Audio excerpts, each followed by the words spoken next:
He pushed me so hard I fell to the ground in my red dress. Everyone laughed as champagne spilled all over me.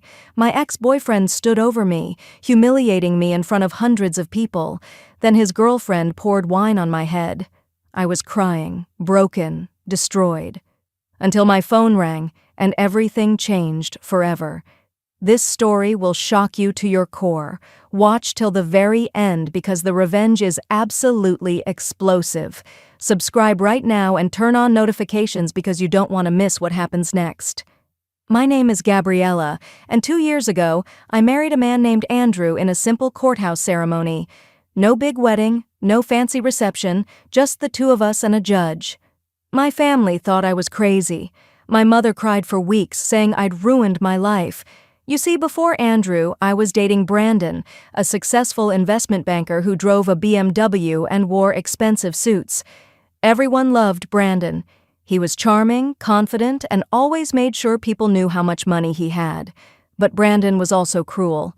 He controlled everything I did, criticized my appearance constantly, and made me feel small.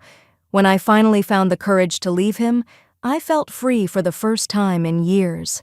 That's when I met Andrew at a coffee shop. He was kind, gentle, and actually listened when I spoke. He drove an ordinary car, wore simple clothes, and told me he was a business consultant who traveled a lot for work. We fell in love quickly, and 6 months later, we got married. Andrew was always traveling. Singapore 1 week, London the next, sometimes Tokyo. He'd be gone for days, sometimes weeks, but he'd call me every single night. We lived in a modest 2-bedroom apartment, and I worked as a 3rd-grade teacher at a local elementary school. Money was sometimes tight, and I'd dip into my savings to cover bills when Andrew was away. But I didn't care. He treated me like I mattered, like my thoughts and feelings were important. That was worth more than any amount of money. My mother never let me forget her disappointment. Every family dinner, every phone call, she'd sigh and say things like, "You could have had such a different life, Gabriella. Brandon was going places. What does Andrew even do?" My cousin Sophie was even worse. She stayed friends with Brandon after our breakup and constantly sent me pictures of him at fancy restaurants and exotic vacations with his new girlfriend. It hurt, but I tried to ignore it. Then, 3 weeks before Christmas, a fancy cream-colored envelope arrived at my apartment by courier. Inside was an embossed invitation to a reunion Christmas gala at the Hotel Riverside Grand, one of the most luxurious hotels in the city. My old college group was organizing it. I hadn't spoken to most of these people in years, but my friend Jessica called me that same evening. "Gabriella, you got the invitation, right? You absolutely have to come. Everyone will be there." Her voice sounded strange, overly enthusiastic in a way that made me uncomfortable. Something felt off about the whole thing, but I convinced myself I was being paranoid. Maybe it would be nice to reconnect with old friends. Maybe I was being too suspicious. I called Andrew, who was in Singapore at the time. "There's this Christmas party," I told him. "My old college friends, I'm thinking about going." He was quiet for a moment, then said, "You should go, Gabriella. Enjoy yourself. Have fun. You deserve a night out." His voice was warm and encouraging. Like always, I bought a simple red dress from a department store, spending money I'd been saving for new classroom supplies. It wasn't designer, but it was pretty, and I felt good in it. The night of the party, I walked into the Hotel Riverside Grand and immediately felt like I'd made a terrible mistake. The lobby was breathtaking, all marble floors and crystal chandeliers. Everyone was dressed like they'd stepped out of a fashion magazine. The women wore designer gowns and diamonds that caught the light with every movement. The men were in expensive tuxedos, holding glasses of champagne that probably cost more than my monthly rent. I smoothed down my red dress, suddenly very aware of how simple it looked. Jessica spotted me from across the lobby and walked over, her smile not quite reaching her eyes. "Gabriella, you made it!" She air-kissed both my cheeks, then looked me up and down. "That's a cute dress. Very vintage." The way she said it made my stomach drop. This wasn't a friendly reunion. I could feel it in the air, see it in the way people glanced at me and whispered to each other. I followed Jessica into the grand ballroom. And that's when I saw him. Brandon. He stood near the bar, surrounded by people like he was holding court. He wore a perfectly tailored tuxedo, a Rolex gleaming on his wrist. Next to him was Christine, his new fiancée, a tall, stunning woman who looked like she belonged on a magazine cover. The moment Brandon's eyes met mine, his face lit up with something that made my blood run cold. Not happiness, not surprise, satisfaction like a predator spotting prey.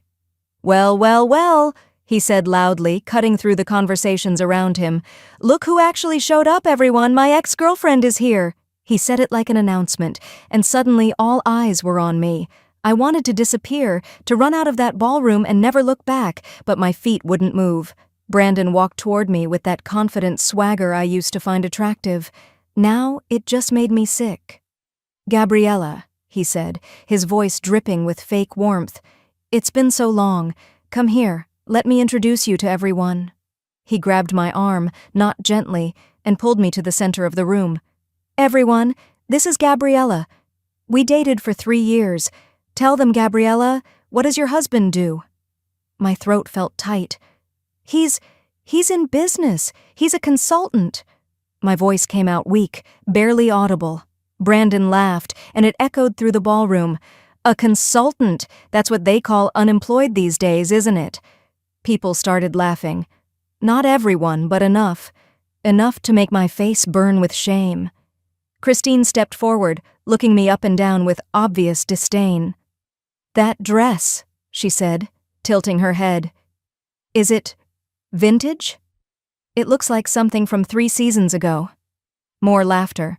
I tried to speak, to defend myself, but the words wouldn't come. I just stood there, frozen, as they picked me apart, piece by piece. Then it got worse. So much worse. My cousin Sophie appeared from the crowd, and for a brief, stupid moment, I thought she was coming to help me, but the look on her face told me everything I needed to know. "Gabriella," she said, loud enough for everyone to hear, "we tried to warn you, didn't we? The whole family tried to tell you that leaving Brandon was a mistake." She turned to the crowd like she was performing, "Her mother calls me crying, you know, says she doesn't know what happened to her daughter. Gabriella had everything with Brandon, and she threw it away for a man who's never even around. He's always traveling, always gone. Probably cheating on her." The betrayal hit me like a physical blow. My own cousin, my own blood, was sharing my family's private pain to entertain these people. Brandon raised his champagne glass. "A toast," he announced, "to old times and bad decisions." He shoved the glass into my hand, and as I took it, he stepped forward and bumped into me hard. It wasn't an accident. I saw it in his eyes, felt the intentional force behind it. My heel caught on my dress, and I fell backward, completely losing my balance. I hit the ground hard, my red dress tearing slightly at the hem. Champagne spilled everywhere, soaking into the fabric, splashing across the polished marble floor. For a moment, the entire ballroom went silent. Then the laughter started. Not just a few people, but waves of it, rolling through the crowd like a cruel tide. Brandon stood over me, looking down with mock concern. "Oops, still clumsy, I see. Some things never change."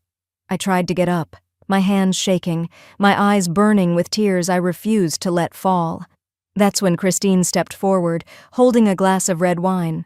She looked down at me with a smile that was pure malice. "You look thirsty, darling," she said sweetly. Then she poured the entire glass on my head. The wine was cold and shocking, running down my face, through my hair, staining my dress a deep crimson. I couldn't hold back the tears anymore. They mixed with the wine, and my mascara started running, and I could hear people taking pictures with their phones. Christine was filming me. "This is definitely going on social media," she laughed. Brandon leaned down, his voice low enough that only I could hear. "This is what happens when you think you're too good for me, Gabriella. You chose poverty over me. You chose a ghost who's never around over someone who could have given you everything. How does it feel now? How does it feel to be nothing?" I couldn't speak. I couldn't breathe. Nobody helped me. Not one person in that entire ballroom moved to offer me a hand or a napkin or even a kind word. They just watched, some laughing, some looking uncomfortable, but doing nothing. Even the hotel staff looked away, embarrassed but unwilling to intervene. Brandon stepped back and tapped his champagne glass with a knife. "Ladies and gentlemen, if I could have your attention." The room quieted down. "I want to tell you all about Gabriella. We dated for 3 years, and she was convinced she was special, convinced she deserved better than me, than this." He gestured around the luxurious ballroom. "Now look at her, married to a man who's never around, a man who's probably cheating on her while she plays teacher for pennies. Gabriella, you could have had this life. You could have had everything. Instead, you chose whatever it is you have now." He paused, putting on an expression of fake sympathy that made me want to scream. "It's honestly just sad. You were always making bad decisions, but this is your worst one yet." The crowd murmured in agreement. Some people were nodding. My cousin Sophie had tears in her eyes, but they weren't for me. They were tears of pity, like she was watching something pathetic. I was still on the ground, wine-soaked and broken. When my phone started ringing in my purse, I ignored it. I couldn't deal with anything else. But it rang again, and again. Brandon's eyes lit up with fresh cruelty. He reached down and snatched my purse, digging through it until he found my phone. "Let's see who's calling. Probably bill collectors." He looked at the screen, and I saw his expression change for just a second. Something flickered across his face. Confusion, maybe. Or was it fear? "It says Andrew, my husband, with a little heart emoji," Brandon announced mockingly. "How sweet. Let's say hello." He answered the call and put it on speakerphone, holding it up high so everyone could hear. "Hello," Brandon said in a cheerful, mocking voice. "This is your wife's ex-boyfriend." There was a pause. Then a man's voice came through, calm and cold in a way that made the hair on the back of my neck stand up. "Put my wife on the phone. Now." It was Andrew. But he sounded different. There was an edge to his voice I'd never heard before. Something hard and unyielding. Brandon laughed. "She's a bit wet right now. We had a little accident with some wine. Your wife is quite the entertainment tonight." He was playing to the crowd, and they were eating it up, laughing and encouraging him. "Where are you?" Andrew asked. His voice was quieter now, more controlled, and somehow that made it more frightening. "Hotel Riverside Grand," Brandon announced proudly. "Your wife is the star of our Christmas party. You should come down. We'd love to meet the mysterious husband." There was a long silence on the other end, so long that Brandon started to look uncomfortable. Then Andrew spoke again, just 2 words, but they sent a chill through the room. "Don't move." The line went dead. Brandon stared at the phone for a moment, then laughed it off, but I could see something in his eyes now. Uncertainty. He tossed my phone back into my purse and helped himself to another glass of champagne, but his hand was shaking slightly. Christine noticed it too. "What's wrong?" she asked. "Nothing," Brandon said quickly. "Just some nobody trying to sound tough." But something had shifted. I stood up slowly, wine dripping from my hair, my dress ruined, my dignity in tatters. I walked to the bathroom to try to clean myself up, and as I passed through the crowd, I heard someone whisper, "This is getting interesting." In the bathroom, I looked at myself in the mirror. I looked destroyed. Wine stained my hair and dress. My makeup was ruined. My eyes were red from crying. I should have left right then. I should have called a cab and gone home. But something kept me there. Maybe it was Andrew's voice on the phone, that cold certainty in his tone. Maybe it was the part of me that refused to let Brandon win. I don't know. I cleaned myself up as best I could and walked back out to the ballroom.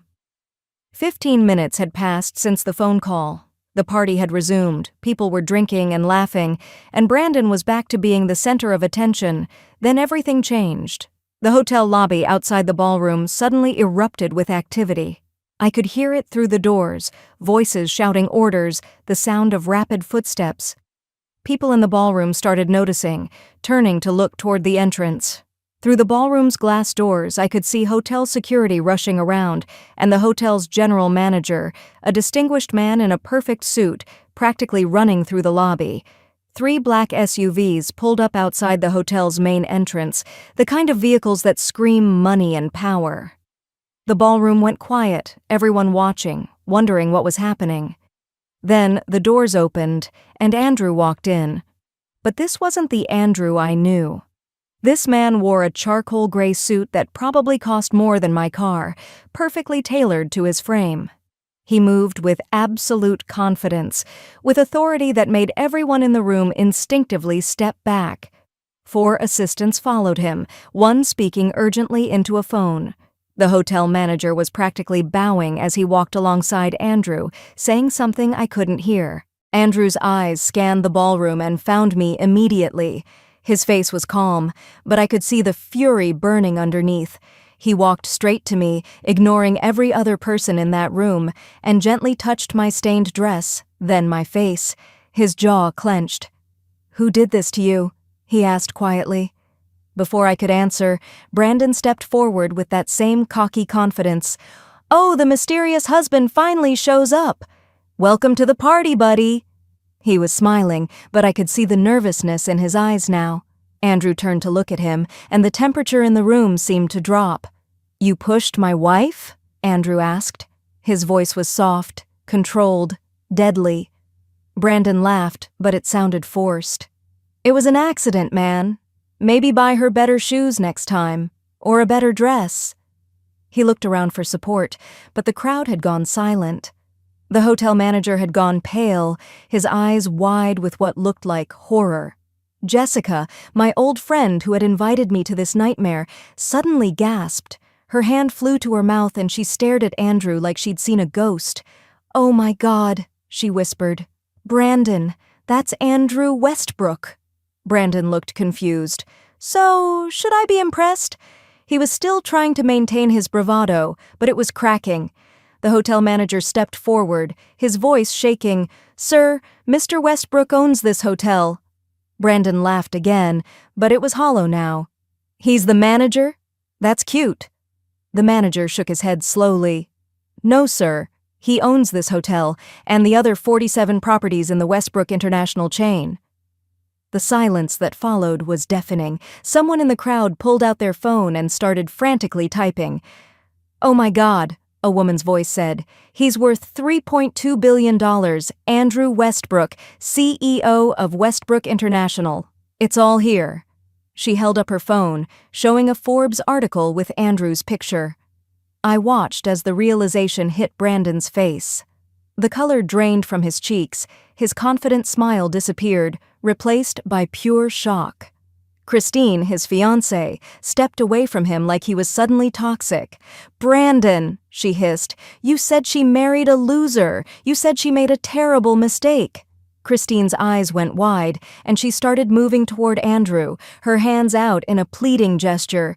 "Mr. Westbrook, I'm so sorry. I had no idea who you were. If I had known—" Andrew held up one hand, and she stopped mid-sentence. "Don't," he said simply. That's when Christine did something I'll never forget. She looked at Brandon with pure disgust, pulled the engagement ring off her finger, and threw it at him. It bounced off his chest and clattered to the floor. "We're done," she said coldly. Then she turned and walked out of the ballroom, her heels clicking on the marble floor. Brandon was left standing there, alone, his face a mask of disbelief and growing panic. Andrew turned back to the hotel manager. "Did you see what happened here tonight?" The manager nodded quickly. "Yes, sir, everything. The security cameras captured it all." Andrew nodded. "Send the footage to my lawyers, all of it." Then he looked at Brandon, and I'd never seen my husband look at anyone with such cold contempt. "You assaulted my wife. You humiliated her publicly. You filmed it and threatened to put it on social media." Brandon was shaking now, his earlier confidence completely gone. "It was just a joke. She fell. I didn't mean—" Andrew cut him off. "You didn't mean what? To push her? To pour wine on her head?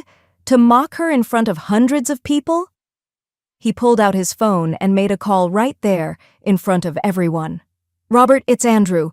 That Thompson tech contract we were about to finalize? Cancel it, immediately."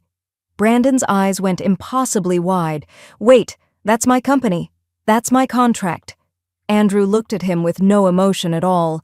"Not anymore. I own 60% of your investors. By Monday morning, you'll have nothing. Brandon actually fell to his knees.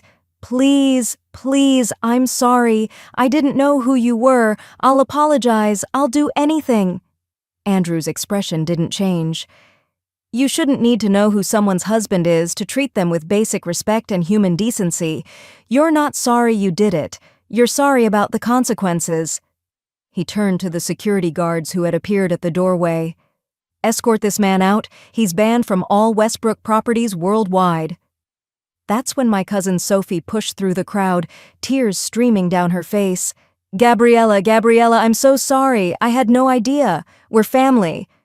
I looked at her, at this woman who had betrayed me just an hour ago, and I felt nothing but cold disappointment.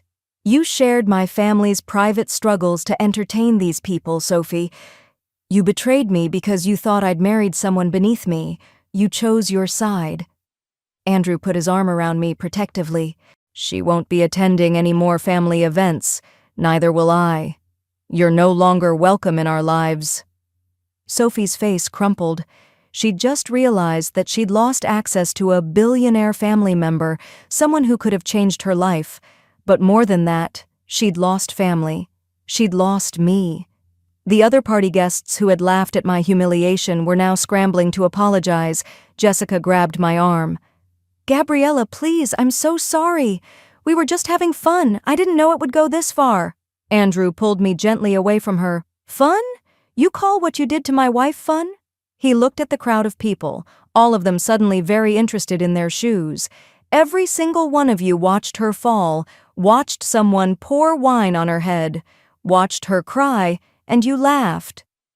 He pulled out his phone again. Gabriella, what's your mother's number? I gave it to him, confused. He dialed it, and when my mother answered, he put it on speaker. Mrs. Torres, this is Andrew, Gabriella's husband. I'm calling because I think you should know what happened tonight. He proceeded to tell her everything, every detail. My mother's voice came through the phone, horrified and crying. Oh my God, Gabriella, I'm so sorry. I was so wrong about him. I was so wrong about everything. Brandon was being escorted out by security now, and the photographers who had been taking pictures of my humiliation were now snapping photos of him being removed from the party. The irony wasn't lost on anyone. Andrew wrapped his suit jacket around my shoulders. We're leaving, he said simply. We walked through the ballroom, through the crowd that parted for us like the Red Sea Hotel staff bowed as we passed. Someone tried to take a picture, but one of Andrew's security team stepped in front of the camera. We got into the center SUV, and as soon as the door closed, I felt like I could breathe again. The vehicle pulled away from the hotel, and I looked at Andrew, really looked at him, and saw both the man I married and someone I didn't fully know. Why didn't you tell me? I asked quietly. About the money. About who you really are. Andrew took my hand gently. I was married once before, Gabriella, years ago, before I built the company. She loved my money, not me. When things got difficult, when I was working 18-hour days to build something, she left. She said I was boring, that I cared more about business than her. He paused, looking out the window. When I met you, you didn't care that I drove an old car. You didn't care that we lived in a modest apartment. You loved me when you thought I was just a consultant making an average income. That's how I knew you were real. That's how I knew your love was real. Tears were running down my face again, but they were different tears now. I would have married you if you had nothing, Andrew. I married you because you made me feel valued, because you treated me like I mattered. He smiled, a real smile that reached his eyes. I know that's exactly why I married you. Then he told me something that made my heart stop. I knew about the party, Gabriella. A friend of mine who works in hotel management heard about it and thought something seemed off about how it was organized. He called me in Singapore 3 hours ago. I got on the first plane back. He came back for me. He dropped everything and flew halfway around the world because he sensed I might need him. What happens now? I asked. Andrew squeezed my hand. Now we go home. We order takeout, we watch a movie, and we forget this ever happened. Brandon will face the consequences of his actions, both legally and professionally. Your cousin made her choice, and those people at that party, they don't matter. They never did." And he was right. Within a week, I heard through mutual friends that Brandon's business had completely collapsed. His investors pulled out, his contracts were canceled, and he was facing multiple lawsuits Christine had left him, and he'd become a cautionary tale in social circles. My cousin Sophie tried calling me dozens of times, but I never answered. My mother came to visit, apologizing profusely, and slowly we started rebuilding our relationship. She finally understood that money doesn't define a good husband, character does. As for me and Andrew, nothing really changed. We still lived in our modest apartment because we liked it. We still ordered pizza on Friday nights and watched old movies.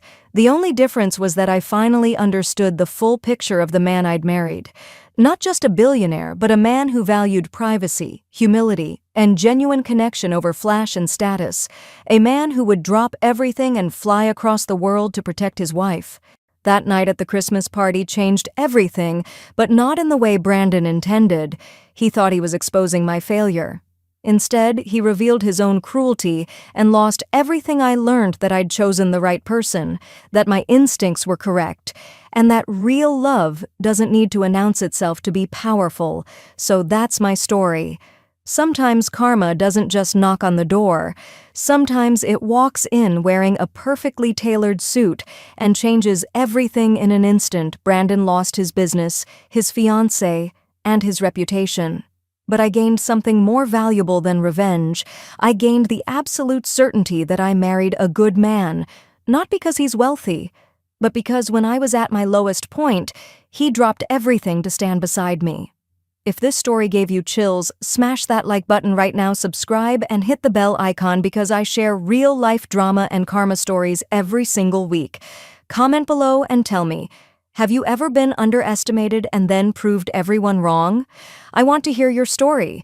Share this video with someone who needs to hear this message today. Remember, your worth is never defined by other people's opinions. Stay strong, stay humble, and trust that karma will always handle the rest.